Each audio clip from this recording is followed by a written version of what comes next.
Ya Allah, berikanlah salawat kepada Nabi Muhammad, berikanlah salam yang sempurna untuk Nabi Muhammad. Kemudian apa? Nabi Muhammad ini disifati Nabi Muhammad lah yang bisa menghilangkan semua kesusahan-kesusahan. Nabi Muhammad lah yang bisa menghilangkan semua kesulitan-kesulitan hidup. Nabi Muhammad lah yang bisa memenuhi semua kebutuhan hidup kita sebagai manusia. Nabi Muhammad lah yang bisa menjadikan kita mendapatkan semua harapan-harapan yang kita pernah mohonkan. Termasuk Nabi Muhammad lah yang memberikan husnul khotimah bagi seseorang. Nabi Muhammad lah yustasqa al-ghamam. Nabi Muhammad yang bisa menurunkan hujan. Ya. Maka Bapak Ibu, kira-kira lafaz ini benar atau tidak? Disinilah letak kekeliruannya.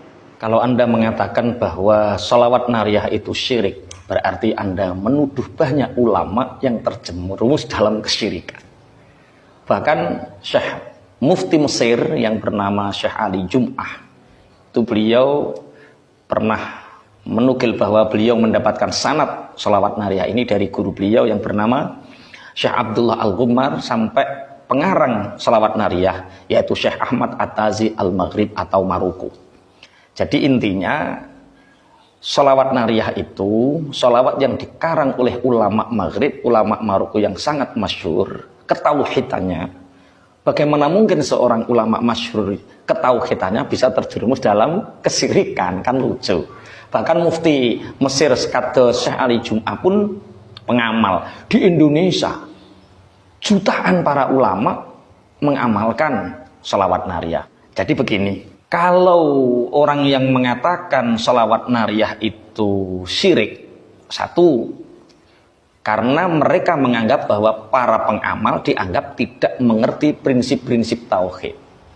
Yo jenenge ulama yo mesti ngerti leh kan kedudukan antara al-khaliq wal makhluk, kedudukan antara sang pencipta dengan makhluk.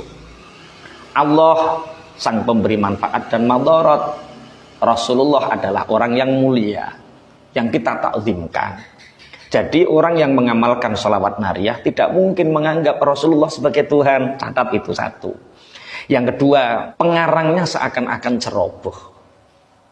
Ceroboh bagaimana? Menjadikan redaksi itu masuk ke dalam jurang kesyirikan. Padahal ini kemungkinannya sangat kecil. Wong yang mengarang itu seorang ulama yang masyhur, namanya Syekh Ahmad At-Tazi Al-Maghribi.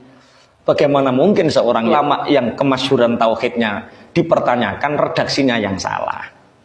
Yang ketiga kemungkinannya para penuduhnya yang ceroboh, para penuduh yang mengatakan bahwa pengamal sholawat nariyah jatuh dalam kesyirikan itu, mereka tidak memahami dan mencermati redaksinya. Ada 4 bahasa.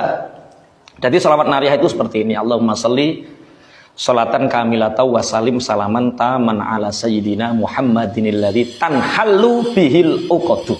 Ini yang dibahas, alladzi tanhallu bihil uqadu wa tanfariju bihil kurabu.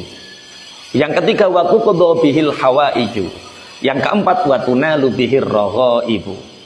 Nah, seakan-akan tanhallu bihil uqadu, Rasulullah Muhammad yang melepaskan ikatan-ikatan atau santet-santet itu. Wa tanfariju bihil kurabu, Rasulullah yang melepaskan sesuatu yang asalnya sulit menjadi mudah. Wa tuqadha bihil hawaiju, Rasulullah yang mengabulkan hajat-hajat. Wa tunalu bihir raghaibu, dan Rasulullah yang menjadikan impian-impian, keinginan-keinginan kita itu terpenuhi. Seakan-akan kedudukan Rasulullah menjadi Tuhan.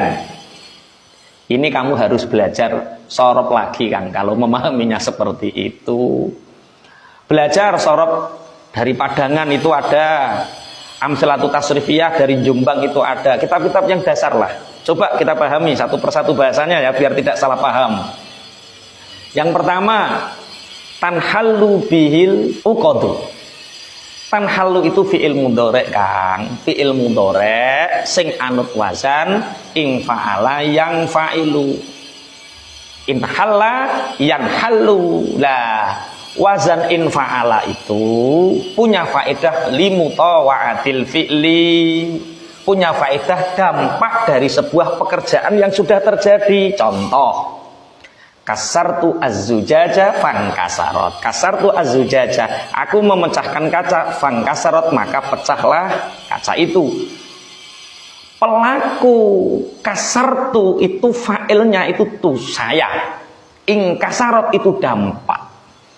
Kalau ada lafaz tanhalu bihil uqadu, tak contohkan, halallahul uqada. Allah melepaskan ikatan-ikatan. Santet-santet Allah yang melepaskan, fanhalat, maka terlepaslah ikatan itu. Jadi kalau ada wazan infa'ala itu faedahnya mutawa'ah. Berarti tanhalu bihil uqadu itu bukan Rasulullah yang melepaskan, tapi Allah. Allah yang melepaskan ikatan. Adapun bihi itu sebagai huruf tawassul, penyambung, paham nggak? Berarti yang melepaskan adalah Allah, Rasulullah adalah tawassul, bukan pelaku subjek. Wong anut wazan apa? Infa'ala. Infa'ala itu faedahnya apa? Faedahnya limutawa'atil fi'li. Jadi asalnya halallahul uqada fanhalat, akhirnya terus diredaksikan tanhallu bihil uqadu. Syekh Ahmad At-Tazi itu orang alim dari Maroko, alim tauhid, alim lughat. Nggak mungkin meredaksikan Rasulullah yang nggak mungkin. Makanya wazannya pakai apa? In fa'ala. Kemudian watang fariju bihil kurobu. Tang fariju itu anut wazan sama, in fa'ala, yang fa'ilu. Faedahnya apa? Limutawa'atil fi'li. Kalau limutawa'atil fi'li itu berarti yang melepaskan kesulitan itu bukan Rasulullah, tapi Allah sebagai khalik, Rasulullah sebagai makhluk yang dimuliakan, yang disebut dengan wasilah. Asale ing farajallahu al-quraba, dadi fang farajat. Paham kan? Jadi limutawa'atil fi'li. Lah terus wa tuqda bihil hawaiju. Makanya nganggo majhul Kang, tuqda itu fi'il mudhari' sing mabni majhul. Mabni majhul itu fa'ilnya dirahasiakan, disamarkan. Kenapa fa'ilnya disamarkan? Karena sudah sangat maklum bahwa yang bisa mengabulkan hajat-hajat itu adalah Allah. Fi'il-fi'il yang dimabnikan majhul itu karena sangat maklum siapa subjeknya. Sama wa tuqda bil hawaijat wa tunalu biraghaib. Pakai majhul lagi. Kalau fi'ilnya majhul, mudhari'nya majhul, itu berarti fa'ilnya sudah maklum, sudah sangat diketahui. Jadi tolong teman-teman yang mengatakan bahwa pengamal sholawat nariyah itu syirik, jangan ceroboh. Belajar sorok dulu, faedahnya apa, redaksinya bagaimana, dicermati. Jangan mudah mensyirikkan lah kalau tidak ngerti. Kalau Anda mensyirikkan sholawat nariyah, berapa juta ulama yang terpadal ulama-ulama saya pengamal sholawat nariyah dan saya paham betul isinya bahwa kedudukan Rasulullah itu makhluk, Allah itu sang khalik. Jadi faedah dari ing fa'ala itu limutawa'atil fi'li, dampak dari sebuah pekerjaan yang sudah terjadi. Allah yang melepaskan ikatan sihir, Rasulullah sebagai wasilah yang kita muliakan. Allah yang mengabulkan segala doa, yang menghentikan sebuah kesulitan, Rasulullah sebagai wasilah.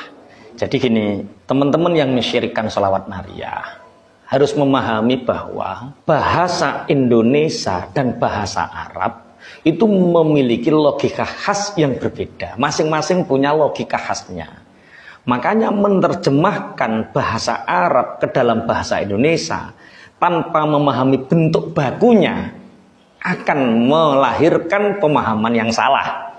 Makanya kenapa tak jelaskan tentang sorofnya, agar kita tahu bentuk baku bahasa itu, sehingga kita menerjemahkannya menjadi benar. Kalau Anda menerjemahkan bahasa Arab ke dalam bahasa Indonesia tanpa menggunakan kata baku yang benar, tanpa menggunakan meneliti struktur bakunya, maka Anda akan terjerumus kepada pemahaman yang salah. Hati-hati.